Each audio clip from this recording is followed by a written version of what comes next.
All right, y'all, good day today. Okay, good day. I think the next challenge for us is starting to understand what one another's strengths are, right? And putting each other in positions to be successful offensively, out of bounds plays. Here we go, together on three, 1, 2, 3. Hey everyone, welcome back to the channel. It's your host from TFD here with another exciting video. Today, we're diving into why Stephanie White is making waves this season by being totally real about her team's potential, and spoiler alert, they're actually on track to win a championship. For this one, we're heading all the way up to Indiana. Let's jump right in and get it. Let's go. The Indiana Fever front office absolutely delivered this offseason, transforming the roster with a clear goal: get over the playoff hump and make a real run at the WNBA championship. They didn't just make a few tweaks, they went all in, bringing in top-tier veterans and surrounding superstar Caitlin Clark with the kind of support that can take this franchise to the next level. Let's talk about the moves. The Fever retained all-star Kelsey Mitchell, locking her in with a supermax deal, and then loaded up on championship experience by signing DeWanna Bonner and Natasha Howard, both of whom bring multiple all-star nods and WNBA titles to the table. They also added Sophie Cunningham via a major 4-team trade, plus Sydney Colson and Brianna Turner, deepening the bench with proven winners. The draft brought in Michaela Timpson, Bree Hall, and Yvonne Ejim, giving the Fever a mix of youth and experience that's rare in the league. This roster overhaul is dramatic. Only 5 players remain from last season. The Fever now boast 5 of the league's top 30 scorers from last year and a combined 7 WNBA championships among their veterans. The front office's strategy was clear: bring in players who know how to win in big moments and who can help Clark, Boston, and Mitchell thrive. The result is a team with more than 200 playoff games of experience, a massive leap from last year's squad. Today, on Media Day, all eyes were on new head coach Stephanie White, who returns to Indiana with unfinished business and a championship pedigree. She addressed the media with confidence, making it clear that the standard is higher this year. White emphasized unity, accountability, and a renewed focus on defense, an area where the Fever struggled last season. She's not interested in last year's excuses. She wants results and is setting a tone that's all about business. As far as the teams that I've coached in the W, it's the deepest, most talented roster I've been a part of. You look at the depth of this roster and the opportunity to play with a lot of different lineups and in a lot of different ways. Players echoed White's message, talking about the intense, competitive training camp and how quickly the team has come together. The vibe is different. There's a real sense of urgency and belief that this group can do something special. Of course, it all centers around Caitlin Clark, who enters her second season with more help and even higher expectations. With Mitchell and Boston alongside her, and veterans like Bonner and Howard ready to lead, Clark has the tools to take her game and the Fever to new heights. In summary, Indiana's front office did their thing this offseason, building a roster stacked with talent, experience, and hunger. Stephanie White is back, standing on business, and not holding back on what she expects from this group. The excuses are gone. It's championship or bust in Indiana. Now let's roll the footage and see how this new-look Fever team gets down to business this season.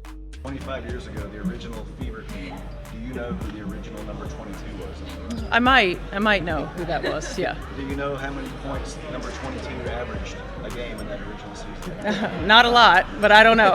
No. 7.2. Okay. But as Caitlin said, you probably were a good ball distributor. Yeah, I sat on the bench a lot.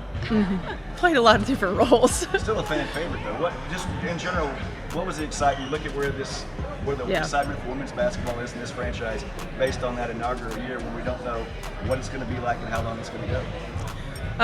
What took everybody so long is the first thing that comes to mind.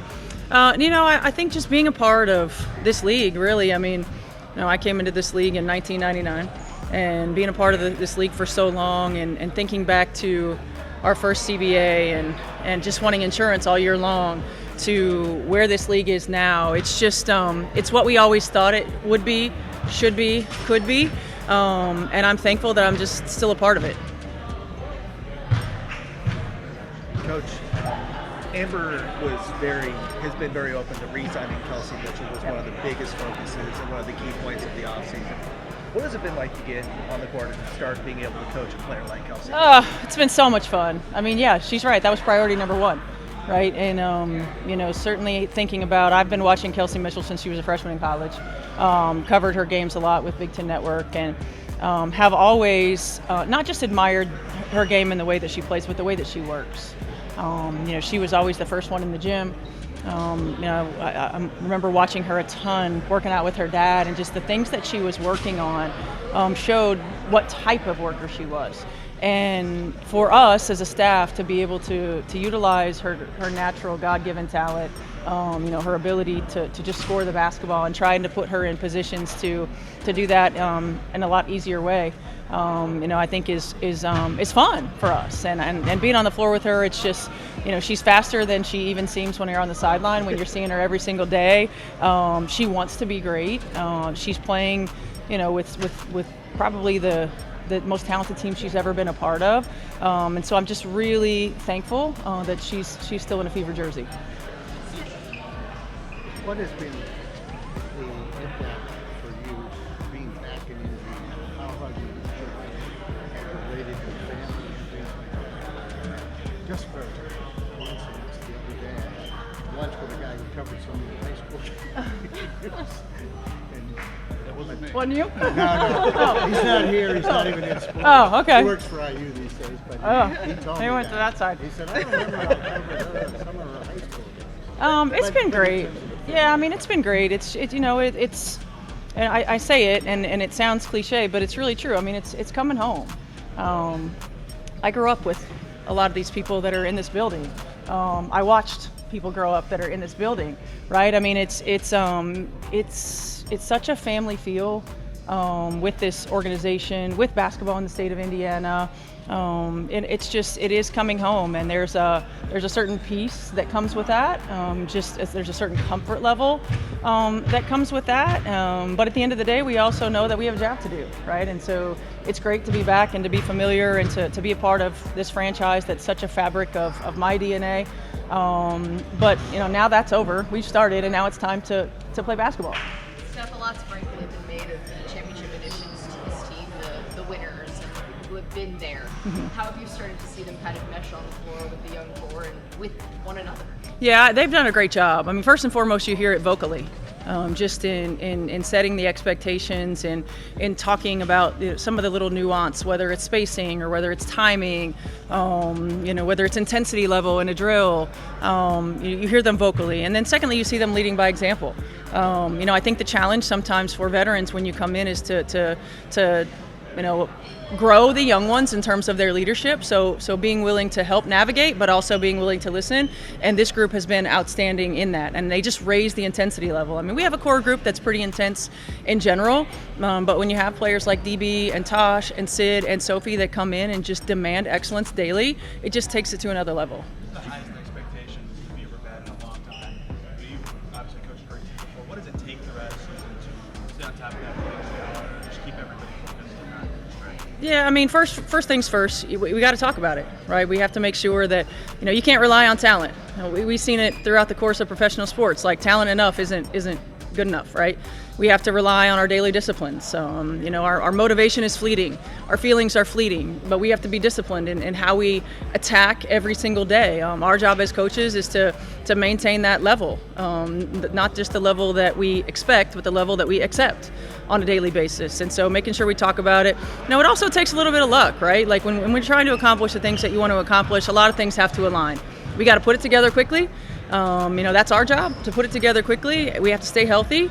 We want to be peaking at the right time. I know everybody expects us to compete for a championship in May. Well, that's not realistic. Like, we've got to make sure that we're taking our daily steps and we're getting better and we're stacking days and we put the best team and the best combinations on the floor that we can. Same level. How have you learned as a coach over the years to be better at that? Age. I mean, certainly I think life experience. You can ask probably anybody that's over 40 close to 50, over 50, like life happens, right? Like, yes, we want to win, and yes, we're going to position ourselves to win, and yes, that's our ultimate goal. But life experience teaches us to not be too high, not be too low, that we have to approach each day and value each day with a certain discipline, a certain expectation, a certain understanding, and we have to go out and we have to live it. Steph, tagging on that, I know some coaches will maybe shy away from talking about, hey, best roster I've been around 25 years, etc. Why was it so important for you to be so transparent about that, especially now with your team? AC, you got me in trouble with that 2012 team.